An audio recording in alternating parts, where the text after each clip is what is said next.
A ver si se oye. Es que justo me estaba diciendo Isa que ha encontrado a otra soprano 2 del coro, ¿no? Hola, mejores. Bueno, si os parece, vamos a terminar con este coloquio que, la verdad, y yo creo que lo comentaba Isa cuando hemos terminado, y yo tengo una sensación parecida, es que después de una obra de teatro como la que hemos visto, te deja una sensación extraña para empezar una mesa redonda, ¿no? Pero bueno, vamos a tratar de canalizarlo y permitirme que presente a los ponentes con el móvil, porque había un cuaderno del observatorio por ahí donde yo tenía todas mis fantásticas notas y preguntas y ha desaparecido. Un cuaderno del observatorio, sí, estaba por ahí por las mesas, pero en la redistribución ya no lo veo. Pero bueno, no pasa nada, no pasa nada. Mirad, aquí a mi derecha tenemos a Isa Moreno. Ella es meteoróloga, es presentadora de Radio Televisión Española, es una gran comunicadora, y a mí lo que más me interesó de su perfil es que también cantaba en el coro. Y os lo digo porque realmente tenemos 3 perfiles que tienen una parte artística, desde mi punto de vista, bastante importante, que creo que es importante para esta mesa. Después de Isa tenemos a Sergio Rodríguez. Sergio es Premio Internacional Rey de España de Periodismo Cultural, es investigador de la Complutense, y de su parte me interesaba mucho el perfil tan multidisciplinar que tenía de crítico literario, escritor, bueno, o sea, un perfil que quizá por mi propio perfil me interesa mucho, es decir, personas que sean investigadoras y que tengan también un perfil más artístico. Y para terminar tenemos a Luis Garay. Luis es profesor nuestro de la Complutense de la Facultad de Ciencias Físicas. Mucho físico hay por aquí, ¿no? Sí. Hay 3 físicos en la mesa. Y además él tiene una participación muy activa en el mundo teatral. Que yo creo que debemos ser los 2 únicos físicos actores que hay en la Tierra, o un poco más o menos, ¿no? En mi grupo hay varios. Hay varios, que... preséntamelos que me siento solo. Sí, somos bastantes. De hecho, es que estamos constituidos a base esencialmente de gente de física, algún químico, alguna... Pero sí, la mayor parte de la gente sí.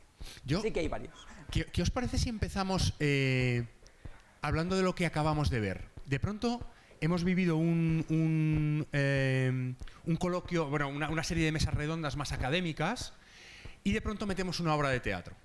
Yo os quiero preguntar esto, ¿qué cuerpo os deja? ¿Qué os produce? ¿Cómo os habéis sentido? ¿Podemos hablar un poco de eso? Yo lo que te he dicho en cuanto a terminar... ¿Esto se oye bien? ¿El micro? ¿Se oye bien? Yo creo que se oye regulinchi, ¿no? Regulinchi tirando a... Es que puede que no esté encendido. No está que puede ser. Es aquí A ver. arriba. Es aquí arriba. Déjame ver el mute, veamos... Se queda ahí como una vamos a dejarlo un rato. ¿Está? No. Mira. ¿Se oye? ¿Sí? Sí, se oye. Pero igual se está oyendo desde este. Se está oyendo desde mano. ¿No? Creo que no. Sí. No. ¿Me lo subo más? O dale toque, ¿sabes? Que no, que está apagado. Está apagado. El vídeo está hablando. Ah, el vídeo. ¿Ah, sí? Bueno, si no probamos... Nada, este no... poner este? Ni para arriba ni para abajo. Ah, bueno, claro. Mira, Dale Murphy. Ahora ha querido que esto se encienda. ¡Uy! Esto es maravilloso. Sí. Ahora sí nos escuchamos. Pues lo que te había comentado nada más terminar esta obra de teatro, digo, ¿y ahora qué decimos nosotros? ¿No? Se te queda un cuerpo de decir, pues ya está todo dicho. Fijaos cómo algo aparentemente sencillo nos ha dejado pensando, nos ha dejado reflexionando. Ya simplemente el hecho de sentarnos en una mesa y ver un nombre que no es el nuestro delante, viendo quiénes son estos personajes, leyendo incluso su biografía, ya te hace sentirte esa persona. Pero cuando entra esta maravillosa actriz que estaba representando a Emilia Pardo Bazán y de repente ves lo que tenía que decir esta mujer, se te ponen los pelos de punta, porque no es lo mismo que nos pongamos aquí a hablar de Emilia Pardo Bazán, fue una mujer que nació en tal, falleció en hizo a que venga ella y diga, yo soy esto, y esto no lo estáis valorando. El poder que tiene de sentirnos identificados con lo que se está intentando transmitir.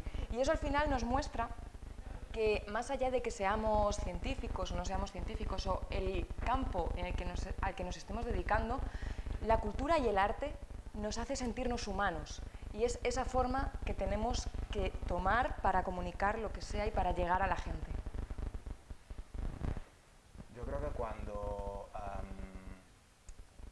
una estrategia educativa genera olvido, por ejemplo, se hablaba en la mesa anterior de historia de la televisión, esa asignatura de la que no se recordaba nada, si lo que genera es olvido y no memoria, es que algo está fallando ahí, ¿no? Y me parece que si ahora nos preguntaran cuántos o cuál es el porcentaje de académicos hombres y académicas mujeres a lo largo de la historia, a lo mejor no te vas a acordar exactamente del número, de son 500 y pico, pero desde luego esa estadística nos está diciendo que son menos de un 5%, ¿no? Yo creo que ese dato se nos queda, ¿por qué? Pues porque es una experiencia inmersiva, es una experiencia que no sentimos académica, sino que además participativa, en el sentido de que hemos formado parte de la obra de teatro, no había cuarta pared, todos estábamos ahí. Y luego otras ideas, bueno, yo creo que si Simone de Beauvoir hubiera leído a Emilia Pardo Bazán, que probablemente no la leyó, pues hubiera escrito mucho antes que mujer no se nace, sino que mujer se llega a ser, que es un poco lo que Emilia Pardo Bazán nos estaba indicando. O sea, lo que me conforma a mí como mujer, además de haber nacido con el sexo femenino, es todo, ya Judith Butler mucho después, una performatividad. O sea, me han enseñado desde pequeña, aunque nací en un espacio privilegiado, a moverme como mujer, a ser una madre, a ser cuidadora y a creerme ese cuento, ¿no?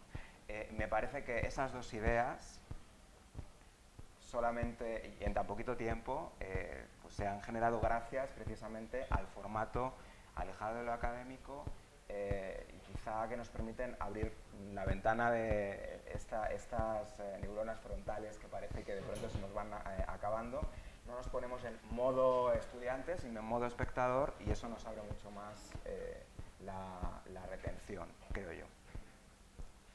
Yo es que no he podido evitar recordar otra figura radicalmente distinta en cuanto a personalidad y etcétera, de la cual hay una obra de teatro que nosotros de hecho representábamos, que es María Moliner, que tampoco llegó a estar nunca en la academia, a pesar de haber sido una persona central para la lengua española. ¿Quién no tiene, bueno, a lo mejor resulta que pregunto y hay muchos, pero quién no tiene su diccionario en casa o quién no ha hecho uso de él? Un diccionario radicalmente distinto y revolucionario, ¿no?, frente al dogmático y normativo de la Real Academia. Y en esta obra, esta mujer que murió de Alzheimer ya avanzado, no es que rememore, sino construye o reconstruye en su cabeza el discurso de admisión en la Real Academia que habría dado en caso de que hubiese entrado. Y entonces hay una reivindicación fuerte de la libertad, y que realmente es una maravilla. Y entonces mientras yo estaba viendo esta obra de teatro no podía evitar recordar esa obra de teatro, y bueno, pues lo quería compartir con vosotros porque me parece que realmente merece la pena. Y bueno, pues también nos representa un poco esa cosa, ¿no?, que creo que querías aquí presentar, de la relación entre el teatro y la academia, no necesariamente de la lengua, pero vamos, sí, esa conexión fuerte que hay, yo creo, entre el conocimiento y el arte en general, ¿no?, en particular el teatro. Sí, yo no puedo dejar de pensar aquí en algo que se ha hablado en la mesa anterior, con la famosa asignatura, ¿cómo se llamaba, Sergio? Historia de la televisión. Yo creo que aquí... También la cursé por eso. Pero claro, yo creo que aquí el problema, y yo creo que la discusión se ha centrado en algo que desde mi punto de vista es erróneo, es en el qué. Seguramente esa estudiante no tenía un problema con el contenido de la asignatura, tenía problema en cómo se impartió esa asignatura. Y yo ahí no puedo dejar de pensar en que al tener una obra de teatro como la que acabamos de tener, entra algo que lo has comentado tú muy bien y que se ha comentado en la mesa anterior, que es la emoción. Es decir, con esta pequeña representación llevada a cabo por ellas, de pronto el cómo nos cuentan algo entra de una manera diferente en nosotros. Y entonces, centrando un poco el tiro de la mesa, yo os preguntaría, ¿cómo pensáis que puede influir el arte en esta comunicación que, bueno, por lo que estamos viendo es deficitaria tanto de forma institucional como de forma académica, en la universidad hacia los alumnos? ¿Qué creéis que puede tener que decir el arte aquí? ¿Empiezo yo? El ¿Otra que vez? queráis, el que se sienta más cómodo. Bueno, pues si quieres empiezo yo, me da un poquito. Venga. Por ello. O sea, desde el punto de vista institucional, a mí lo que me parece es que el arte, pues eso, da viabilidad, da empaque, da visibilidad, da empaque, proporciona una imagen, no sé, más integral, más humanista de la universidad, ¿no? Pero es que no solo eso, sino también desde el punto de vista académico yo creo que el arte tiene mucho que ofrecer. O sea, en primer lugar, y creo que se ha comentado esta mañana, puede ser vehicular en la transmisión directa de información. Lo que dices es que con el propio arte se transmite información, pero también está esa otra parte del arte como canal, no sé si alternativo, pero desde luego más empático, que permite transmitir otro tipo de cosas. Yo estoy pensando personalmente en mi carrera docente, yo enseño física, ¿vale? Entonces, bueno, pues incluso en eso yo creo que un toque artístico, en un sentido muy vago estoy hablando, no estoy hablando de nada concreto, yo creo que puede contribuir realmente quizá a través de la emoción, ¿no? De que lo que a mí me gusta, lo que yo quiero transmitir, con lo que yo realmente disfruto, esas cosas yo creo que hay vías artísticas que proporcionan ese canal alternativo. Hay otro par de cosas que yo quiero mencionar, y el primero es que fomenta la visión y el estudio multidireccional, la exploración en muchas direcciones, no es en ese sentido monolítico o en una sola dirección, sino que precisamente la idea del arte es apertura, ¿no? Entonces yo creo que eso es otra cosa que merece la pena. Yo creo que merece bueno, me voy a tomar la libertad de plagiar el título del libro de John Berger, ¿no? Formas de mirar. Yo creo que es una cosa que también casi es un libro que debería ser obligatorio en cualquier sitio, que es una auténtica maravilla y que invita a ver las cosas desde muchos puntos de vista y no solamente ver, sino comunicar, quizá. Eso me recuerda a la pregunta que hubo creo que fue en una mesa de ayer. Claro, el arte también nos permite entender que no hay una sola verdad, ¿no? Ahí lo dejo. En ese sentido, efectivamente, yo creo que es importante. Yo, ante la situación en la que estamos, en la que están creciendo los negacionismos y demás, yo tendría cuidado con decir que no hay una sola verdad, porque si el cielo es azul, el cielo es azul, y si el cambio climático existe, el cambio climático existe, no hay otra verdad. Pero bueno, o sea, simplemente como poner un matiz, viendo la situación en la que estamos actualmente esta problemática en concreto. Yo creo que no hay que, primero, no romantizar el arte como algo que automáticamente nos va a generar un modo mejor de vida, entendiendo que el arte también ha sido utilizado en la historia como lenguaje del poder, ¿no? Si pensamos, por ejemplo, en el barroco, bueno, pues es el arte de la contrarreforma. Entonces yo diría, arte sí, pero ¿qué arte? Arte que nos permita, sobre todo, tener agencia, o sea, que el poder ahí esté del lado del que lo hace. ¿Cómo llevarnos eso a la universidad?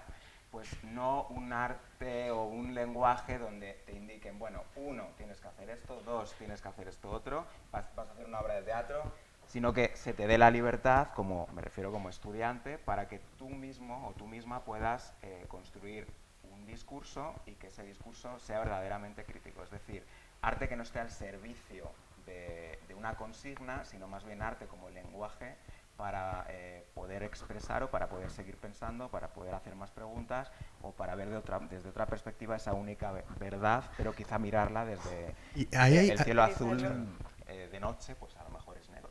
Claro, sí. Pero entonces tenemos que entender por qué es negro de noche, Claro, pero eso exacto. no quita que el cielo sea azul de día, y si lo estás viendo de color amarillo es porque a lo mejor hay calima, entonces, ¿no? Pues mira, volviendo a la pregunta, me ha parecido muy interesante lo que ha comentado Garay de la institución, de lo académico y el humanismo. A mí me parece que a veces damos por hecho que el hecho de estar hablando de una institución, de algo muy académico, ya quita de la ecuación el poder utilizar el arte para transmitir cosas. Entonces nos estaríamos olvidando tal vez de que lo que al final nos hace tomar decisiones importantes es cómo nos sentimos emocionalmente. Así que en esto tenemos que reivindicar el arte como canal y también poner en valor todas las actividades artísticas que hay incluso dentro de la Universidad Complutense de Madrid, que es de lo que estamos hablando en este foro, ¿no? Mostrar cómo podemos formar parte de grupos de teatro, de diferentes coros que hay muchísimos coros, aunque iba a decir aunque el mejor sea el de la Universidad Complutense de Madrid, ¿no? Porque yo soy el que formo parte, no, pero hay coros muy ¿Estás en campaña también? Estoy en campaña también, reivindico que la gente haga las audiciones para formar parte del coro de la Universidad Complutense de Madrid. No, pero sí, acercarnos también a todas las personas que forman parte de la comunidad universitaria a través de los diferentes órganos que tenemos dentro de la propia comunidad universitaria, acercarnos a ellos y también utilizarlos para despertar esa emoción y también ese sentimiento de identidad con la propia institución. Sí, claro, porque pensáis que, centrándonos un poco en el ámbito dentro de las aulas, luego hablamos de la comunicación hacia afuera, pero ¿pensáis que la emoción es importante que esté fuera o dentro de las aulas? En todos sitios, tiene que estar, sí o sí. Porque si no, es muy difícil transmitir. Pero entonces, volviendo un poco a lo que hablábamos antes, el argumento que se pone enfrente de eso es que si entra la emoción, entonces se pierde la objetividad, se pierde la verdad. Yo voy a entrar ya, porque estaba mordiéndome la lengua desde hace un rato, y entonces, o sea, la verdad única me pone los pelos de punta. Yo tengo que decirlo así. Y entonces el cielo no sé si es azul o no, o sea, una cosa es que la describamos en términos de esa dispersión, no sé qué, que está centrada, estoy hablando técnicamente por parecer, ¿no?, en unas ciertas frecuencias, no sé qué, que hace que lo veamos azul. Pero de eso a decir que el cielo es azul, o sea, yo creo que incluso en estas cosas nosotros lo que hacemos es, tenemos unas cosas ahí fuera y las describimos como podemos, y parece que describimos el cielo como azul, pero yo no diría es azul. En cualquier caso, en las aulas, ya un poco en ese sentido de abrir un poco las verdades y quitarlas, yo creo que, y la objetividad, ¿no?, ya que has dicho, es que esto de la objetividad en el conocimiento, ya no hablo solo en física, porque parece que en física, como me han dicho unas veces, son habas contadas, y es nada más lejos de la realidad, ¿no?, pero en cualquier otro ámbito de conocimiento, pues mucho menos. Y yo creo que la objetividad está sobrevalorada, o sea, en el sentido en el mal sentido, ¿no? Y a mí me parece que es que hay muchas formas de ver y entender las cosas. O sea, yo, por ejemplo, pues, enseño en el máster relatividad general, y eso o le pongo emoción o es un truño infumable, vamos a ser realistas. Claro. Vamos, ¿vale? Y entonces, si yo aparezco y empiezo a contar que la relatividad general es no sé qué, las ecuaciones de... Pues, o sea, se me marchan todos los alumnos seguro. No sé si tengo éxito o no, irse no se van, pero no sé si tengo éxito o no en comunicar, pero como no ponga emoción y lo que a mí realmente me fascina, que la gravedad se describa mediante...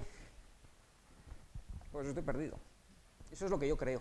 Y entonces ahí no se pierde objetividad. Por supuesto que no es mi curso no es el mismo que el de otro, pero es que yo también creo que tiene que haber muchísima variedad. De ahí viene lo de generar escuela, hay distintas formas de pensar, distintas formas de adquirir conocimiento, de ver las cosas. A mí me parece que lo de crear escuela y que haya distintas escuelas y distintas formas de ver las cosas es enriquecedor y es fundamental. Claro, pero cuando yo hablaba de que un hecho es un hecho y que una verdad es una verdad absoluta, estaríamos dentro de el decir, si alguien te dijese, por ejemplo, la relatividad no existe, nunca, jamás.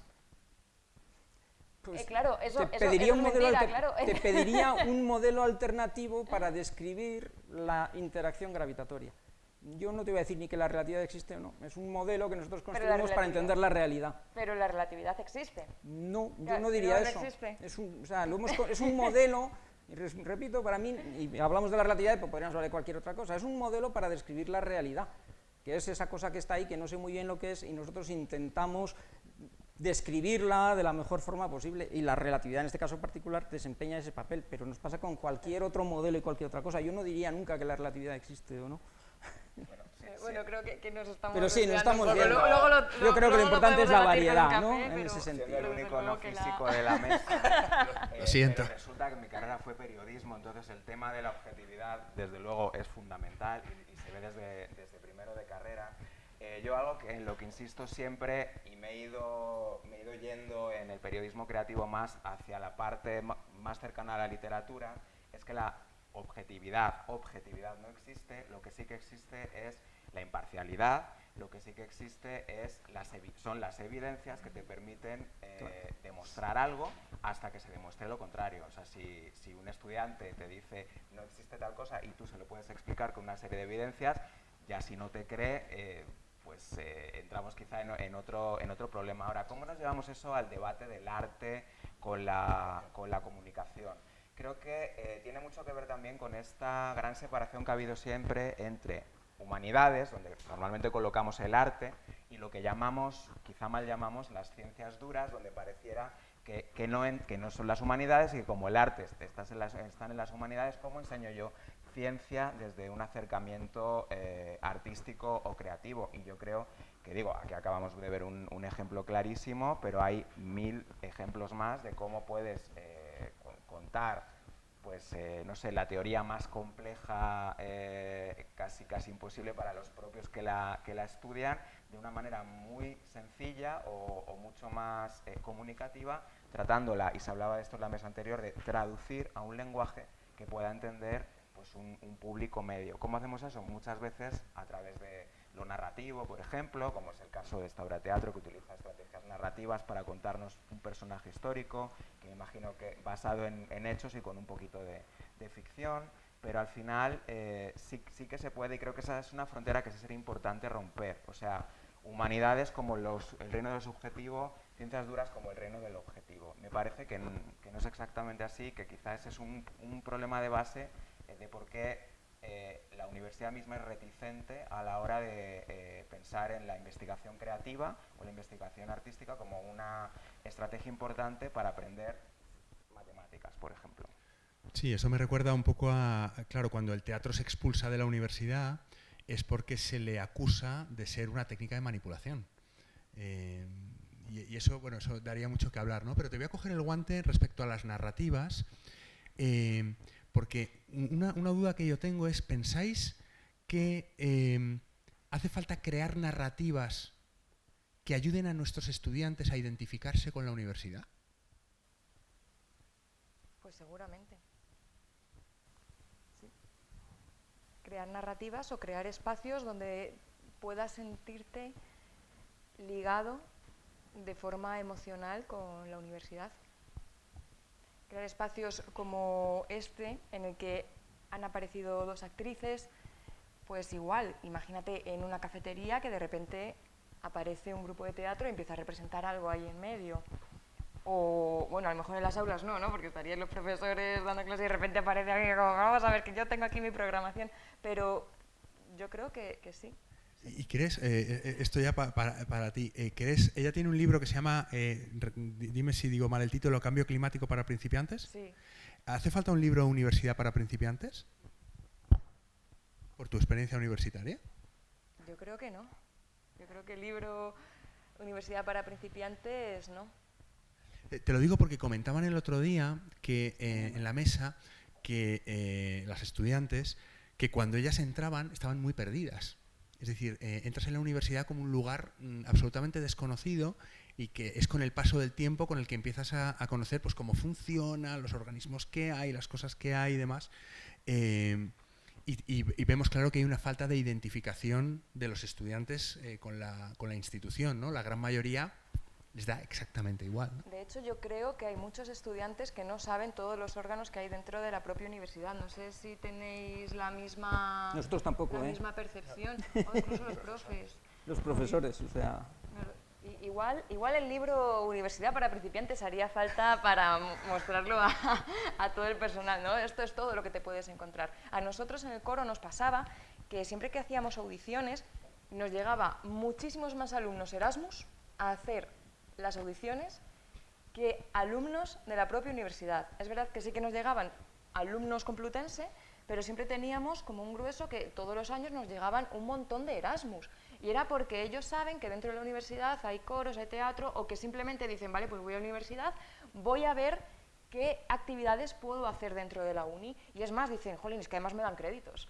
Pero es que nosotros damos créditos y la gente no sabe que existimos. ¿Y eso piensas que puede ser, no lo sé, o pensáis que puede ser porque cuando estás de Erasmus entras en otro estado mental que cuando estás en tu propia ciudad estás perdóname la expresión, adormilado.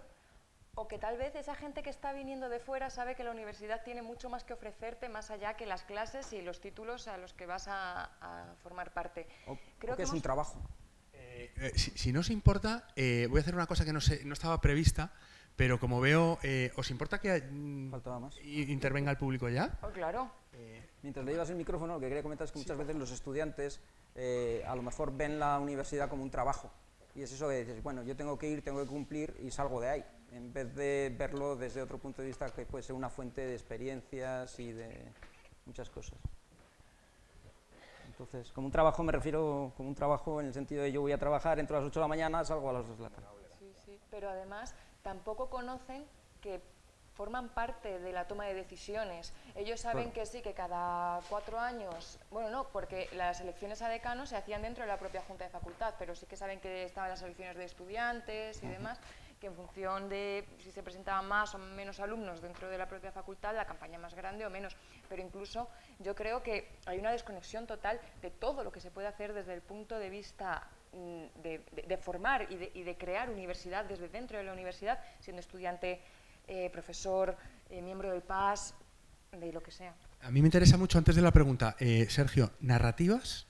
A ver, yo creo que hay una narrativa hegemónica que sería importante que rompamos y es la de que el estudiante es alguien pasivo que está ahí para que se le enseñe y se le diga lo que tiene que hacer. Yo me acuerdo cuando entré a estudiar periodismo, hice algo que pensé que todo el mundo hacía. Bueno, ¿qué optativas escojo? ¿Dónde viene un programa? Que en esos momentos no había programa donde yo pudiera consultar de qué trataba, y simplemente me acerqué a un departamento que estaba en la planta 2, que en Ciencias de la Información es una planta fantasma muy difícil de encontrar. La encontré y busqué a la profesora que daba la asignatura y me dijo, eres la primera persona que viene aquí a preguntar. Digo, bueno, yo creo que si la narrativa que cambiáramos es que el estudiante o la estudiante lo que tiene sobre todo que ejercer es la curiosidad siempre, y esa curiosidad implica cuestionar lo que te está diciendo el profesor o la profesora, ser curiosos, como te pasa cuando eres Erasmus. Yo he sido Erasmus porque te pones en modo extranjero, mirada del extranjero,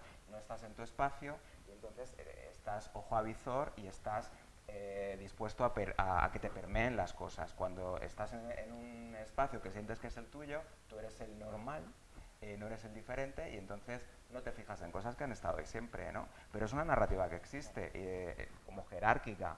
Soy estudiante y estoy aquí para escuchar. Yo creo que esa hay que cambiarla completamente. Y cambiarla casi desde antes, ¿no? Porque claro, la estética de las mismas clases es profundamente autoritaria, ¿no? Teníamos una pregunta por ahí, a por ello. Hola.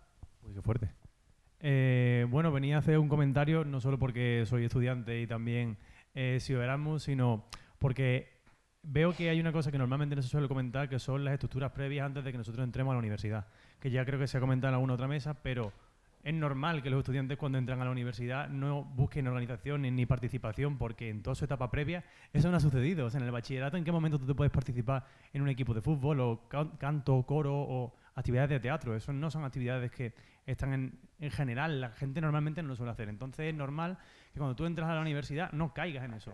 ¿Qué pasa? Yo como estudiante que se ha ido de Erasmus y que ha participado en cosas también de ese estilo, cuando llegas a la universidad, cuando vas a otra universidad extranjera, ese cambio de mentalidad existe porque tienes otra oportunidad para volver a rehacer lo que no hiciste al principio. Es decir, ostras, ahora que yo llevo 3 años en la universidad y me voy fuera, sé que existen organismos que cuando llegué en primero no los conozco. Entonces me voy allí y voy a intentar explotar al máximo mi experiencia, ya que estoy 6 meses o 1 año.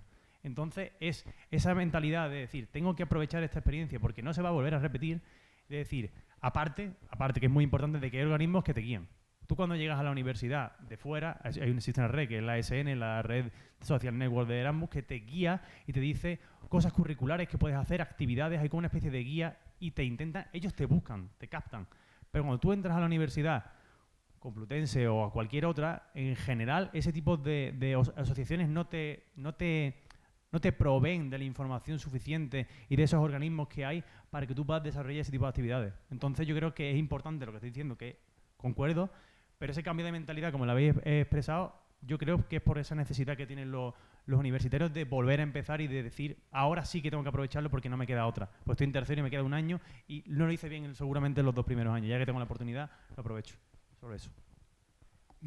Yo quiero retomar una cosa que has comentado antes, Isa, al hilo de lo que comenta Iván. Claro, es verdad que en la Universidad Complutense, como en tantas universidades, hay grupos de teatro, hay coro, hay incluso pues actividades deportivas, pero parece que hay una separación, ¿no? Es decir, lo que está dentro del aula es una cosa y luego lo perroflauta que quieras hacer fuera, eso ya es cosa tuya. Te lo digo porque yo lo he sufrido en mis carnes, es decir, yo soy físico y yo soy actor. Entonces, ¿hay alguna forma de que realmente esto se mezcle? Pues ¿sabes lo primero que he pensado?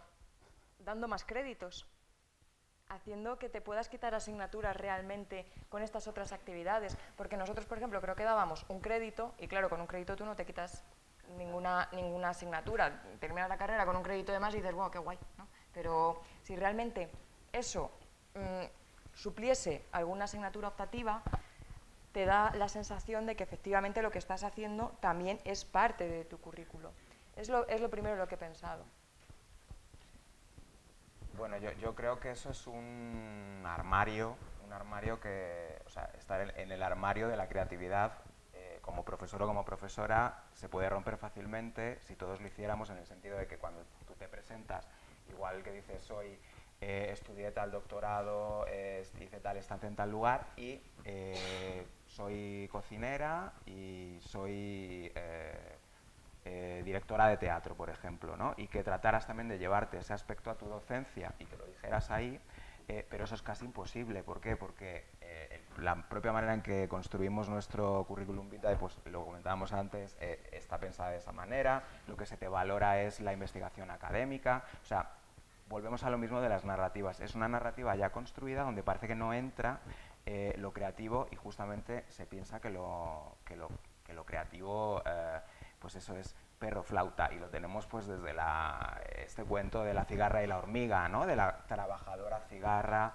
de la trabajadora hormiga que estuvo todo el verano ahí trabajando mientras que la cigarra estaba tocando música, pero claro, pudo trabajar la hormiga gracias a que le amenizó la cigarra todo el verano, ¿no? Y no le pagó nada por ello. Entonces, claro, si la narrativa le damos la vuelta y la miramos de otra manera, nos damos cuenta que también estuvo trabajando la cigarra, no solamente la hormiga, pero ese trabajo no se le remuneró de ninguna manera, ¿no? Si cambiamos eso, a lo mejor nos damos cuenta de que las artes son también un trabajo. Wow. Mira, hay una reflexión que os quiero compartir con la profesora con la que yo trabajo, de Doris Sommer, es una profesora de Harvard.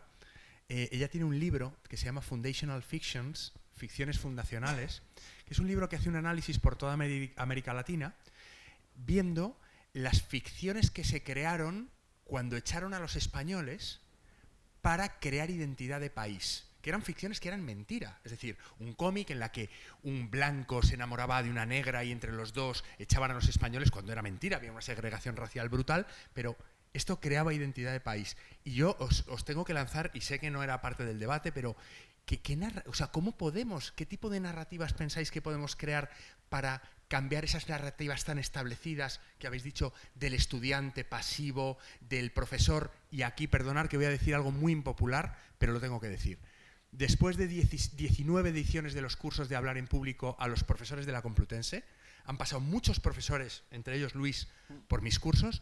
Yo tengo que decir una cosa: si hay un punto en común que tengo que sacar de los profesores de la Complutense, es que son individuos con miedo. Sí, sí. Somos miedosos. Somos los que sacamos buenas notas, los que nos quedamos en el departamentito con nuestro doctoradito, con nuestro director de tesicita, en fin. Entonces, yo esto es lo que he visto. Estas narrativas, ¿cómo pensáis que podemos hacerlas por lo menos temblar? Ahí va. Es que Bueno, perdona, por favor. Yo creo, o sea, no tendría la respuesta de cómo cambiarlas, pero sí de cuál sería el primer paso. El primer paso para cambiar una narrativa es identificar la narrativa en la que tú estás. Por ejemplo, Emilia Pardo Bazán identifica claramente la narrativa en la que ella se ha educado, que es cómo ser mujer en su época, lo que sí podía hacer y lo que no. Y hoy me he enterado, que yo eso no lo sabía, que fue la primera profesora, la primera catedrática mujer. Hoy en día eso es algo que tenemos completamente asumido, pero en su momento eso fue algo como que luchar. Y alguien tuvo que darse cuenta que era evidente, ¿no? O sea, como ¿por qué? ¿Por qué yo por ser mujer? ¿Por qué? Porque mi nombre termina en A. Si he escrito todos estos libros, pues porque es así, pues se puede cambiar, ¿no? ¿Cómo lo cambias? Eso es lo difícil, pero creo que si no identificas la propia narrativa en la que, o sea, las estructuras, al final estas son estructuras, en ese caso sociales, en las que tú te mueves, o sea, entramos en esta clase y todos sabemos de qué lado nos toca a los que vamos a hablar, de qué lado le toca a los que van a escuchar. Esta arquitectura lleva una narrativa inscrita. En el momento que tú te das cuenta de eso, puedes pensar otro tipo de arquitectura. ¿Cuál es? No lo sé. O sea, pues es que, no sé, voy a empezar con mi experiencia personal, ya que has hablado del miedo, y yo creo que es relevante, ¿no? En el sentido de que posiblemente sea común a mucha gente. Yo pasé 15 años fuera de la vida docente, porque yo me formé en el Consejo Superior de Investigaciones Científicas, etcétera, y entonces yo saqué una posición en la Complutense y 4 días después pues estaba delante de un montón de gente que yo no sabía cómo interpretar. No sabía si era el enemigo, si era, me refiero a los alumnos, al público, no sabía si era el enemigo, si era alguien que estaba ahí por gusto, porque claro, nominalmente parece que sí, las caras no está tan claro, las críticas que luego se oyen en los pasillos, entonces no sabes muy bien cómo enfrentarte. Y de hecho pasaron años hasta que realmente pues, fui consciente de que dices, no, más bien el público, el alumnado, son mis amigos, puede que haya 2 que vayan a incordiar, pero son mis amigos, es decir, están ahí en el sentido que están para recibir unos conocimientos, unas formas de hacer, lo que sea, y han debido poner la confianza en mí, o les ha tocado, eso también puede ser, para que intente vehicular eso, ¿no? Pero eso me llevó un tiempo de interacción y esencialmente a tortas, claramente, a prueba y error, porque aquí nadie nos enseña a ser docentes. Puede que haya másters de docencia para no sé qué, pero no sirven para mucho en el sentido ese de luego enfrentarte a la clase. Entonces sí que yo creo que hay un cierto miedo a que te cuestionen la autoridad, un cierto miedo a enfrentarte al público como cada vez que tienes miedo escénico, un cierto miedo a muchas cosas. Yo ahí metería, y ahí quiero preguntarte a ti, Isa, porque claro, tú eres física, pero eres comunicadora y además cantas en el coro. Me interesa mucho lo de comunicadora y el coro porque linka con una mesa que algo que ha salido en una mesa antes, que es el tema de la escucha. Es decir, ¿cómo puedo hacer yo como profesor para realmente entrenar la escucha? Es decir, ver al de enfrente sin miedo y poder escuchar siempre hablo desde el punto de vista actoral, es decir, no solo con los oídos, sino ver si se están aburriendo. Y si se están aburriendo tendremos que cambiar algo. No podremos seguir aquí con nuestro discursito que teníamos preparado. ¿Es posible entrenar esa escucha? Prueba y error. Es que claro, cada público que vas a tener es diferente. Y también cada año, imagino que esto también, a lo mejor lo veis, que los estudiantes no son los mismos, incluso... Aunque, bueno, evidentemente no son los mismos, pero quiero decir que a lo mejor las cosas que les gustaban a un grupo que tenías un año, al año siguiente cambia radicalmente porque son gustos muy personales, entonces en función de a quién tengas delante vas a tener que decir las cosas de una forma o de otra. Entonces lo único que podemos hacer es prueba y error, a ver qué me funciona, a ver qué no me funciona y al final terminar viendo, oye, pues esto parece que suele gustar, pues apostamos por ello. Es lo que yo he ido aprendiendo con mi experiencia. Y luego también te digo una cosa, que esto también es bastante impopular. A mí lo que mejor me funciona son cosas que aparentemente podríamos pensar que son para niños. Cuando yo hice mi primera charla, metí un final con una película muy famosa infantil y la iba a dar en un instituto. Bueno, claro, funcionó, que alucinas. La primera vez que me enfrenté a una empresa dije... esto no lo voy a poner. Y al rato dije, ¿y por qué no? Lo voy a poner a ver qué tal. Alucinante, alucinante. Entonces, no sé, o sea, hay veces que te llama la atención las cosas que funcionan. Y el bajar el nivel, el nivel comunicativo, a veces termina funcionando de una forma asombrosa. Pero claro, también depende de a quién nos estemos dirigiendo. No podemos explicar algunas asignaturas como si estuviésemos en cine de barrio, evidentemente. y las cosas estas de la escucha y de la comunicación, bueno, todo lo que hemos estado hablando, pues es que, como en todas las actividades de la vida, ¿no? Yo creo que hay gente que tiene más facilidad que otra y entonces, bueno, vemos en actores que dices, si no han estado nunca, y dices, pues es que se come el escenario, o yo qué sé, en muchas otras situaciones, o a la hora de dibujar, que yo soy inútil y veo a alguien que digo, pero ¿cómo has hecho esto? Y dices, no sé, pues he cogido el lápiz y lo he hecho. O sea, que hay de eso, pero es que la mayor parte no somos de esos, y eso se aprende y se entrena. Y claro, esa parte yo creo que hay que tenerla en cuenta y es importante, y en ese sentido yo creo que en la Complutense hay cursos de este tipo de cosas, de comunicación artística, no solo teatral, oratoria, o lo que sea, del cual tenemos un exponente magnífico. Yo os invito a todos porque es una maravilla, y no es por hacerle la pelota, sino porque realmente lo creo, sino de todo tipo de comunicación artística, y es que además te dan puntos por eso, ¿no? Y la gente va a esas cosas porque te dan puntos. Y yo creo que se puede aprovechar precisamente en las evaluaciones y tal, ¿no? Yo creo que se puede aprovechar eso precisamente para fomentar ese tipo de cursos que a mí me parece que son enormemente, y no me voy a quedar corto exagerando, útiles a la hora de impartir docencia. Bueno, yo trato de currármelo lo más que puedo, pensando cuál es la relación entre la asignatura que voy a dar y cómo puedo yo escuchar al alumnado. Por ejemplo, este semestre me tocó dar guión, que por cierto tengo mi estudiante allí, Ángela Pérez Viña. Yo me aprendo siempre los nombres de los estudiantes siempre que puedo, claro, no eran 100, eran como 15. Yo el primer día les pregunté sobre su vida, no sé, pues ella me contó que es de las Islas Canarias, una serie de aspectos que después observé que en su guión había incluido, porque ¿a qué suele tender uno cuando se inventa una historia? A contar un poco tu vida cambiando algunos personajes, ¿no? ¿Por qué me sirvió eso en la asignatura? Pues porque les pregunté cosas que a lo mejor nunca les habían preguntado, como ¿qué es lo que más te gusta? ¿Qué es lo que menos te gusta? Pero yo me lo apunté, y luego a la cuarta clase traté de, no sé, ponerles algunos cortos relacionados con esos temas. O sea, currártelo, me refiero, si tú llegas preguntando, interesándote por aspectos, a ver, esa clase, el guión, es una clase creativa, práctica, si importa tu vida bastante, ¿no? Quizá en otra asignatura no tanto, pero pues habría que currarse cómo hacerlo. Pero creo que, o sea, una escucha que sea activa, no nada más escucha de, a ver, tú, habla, ok, ya hemos hablado, venga, voy a dar la clase, sino cómo hago que esa información permita que el alumnado se sienta involucrado y, sobre todo, y creo que es lo más importante, escuchado.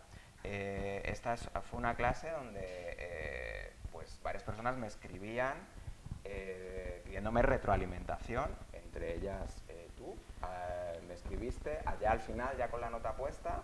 Ángela me escribió, bueno, ya está la nota puesta, no es reclamo de la nota, pero quiero saber más cosas sobre mi película porque me gustaría seguir trabajándola.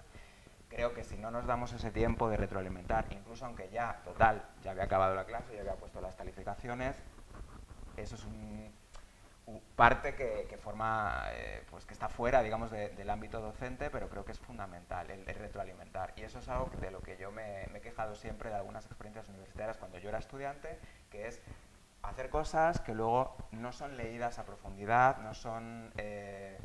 No se me da una retroalimentación sobre eso, quizá me piden más cosas de las que pueden abarcar, entiendo que el profesorado a veces estamos demasiado ocupados con eso, pero eso sí que genera en el estudiantado la sensación de que no se te escucha, y eso es lo que genera que con el paso del tiempo vayas perdiendo esa emoción, precisamente.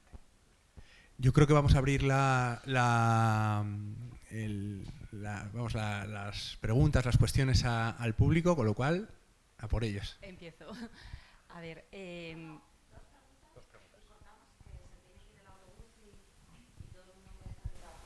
bueno, pues yo muy brevemente.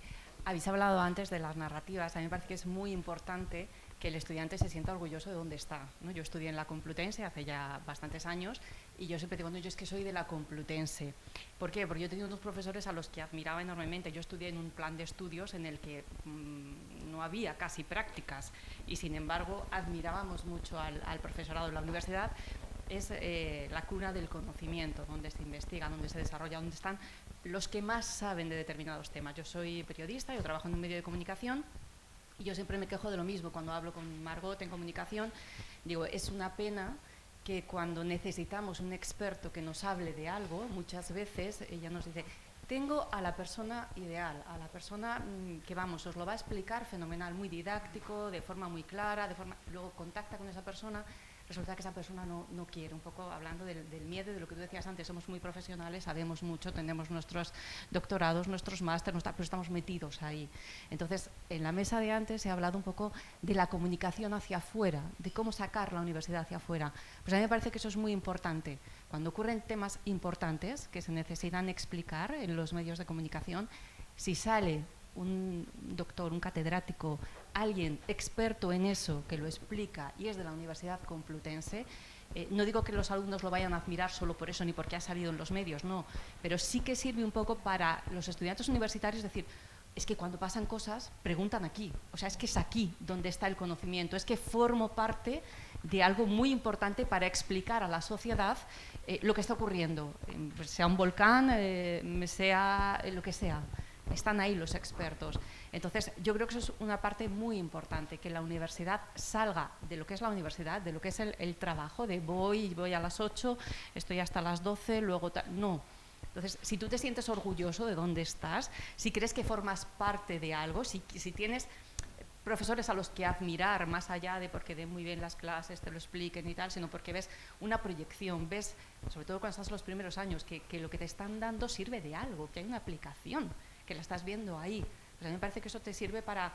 Yo soy de la Complutense, ¿no? Y me quiero implicar y quiero saber qué es lo que hay y qué es lo que puedo hacer. Me parece importante. Y luego me parece también, ya por último, importante la función proactiva de los estudiantes, que a lo mejor es una cosa que se tiene que empezar a mover en la ESO o en bachillerato. O sea, no pueden llegar los estudiantes y decir que es que nadie me explicó dónde estaba reprografía. Ya es que tú te vas de viaje y te buscas la guía y estás un mes preparándote el viaje y estás tal, pues tú vas a empezar la universidad, prepárate, mira a ver qué hay, dónde te gustaría estar. O sea, no vas solo a dar clases, vas a hacer muchas otras cosas y a aprovechar. O sea, si tú tienes la sensación de que estos años te van a servir para lo que seas en el futuro, que te van a enseñar a aprender, a querer aprender, yo creo que se vería la universidad de otra forma. Entonces, quizá el problema está en los años anteriores a la universidad. Incluso, ¿puedo intervenir? Creo que otra cosa interesante sería visibilizar más a aquellas personas como por ejemplo vosotros que asistís a esos cursos para mejorar, que además yo creo que sois muy buenos comunicadores. Decir, tenía muy buenas referencias cuando estudiaba en la Facultad de Físicas y si encima me dices que sigues aprendiendo, bueno, no me quiero imaginar en qué punto estás ahora, pero visibilizar que eso existe, que se puede mejorar y también entre los estudiantes, mostrar, oye, pues yo formo parte de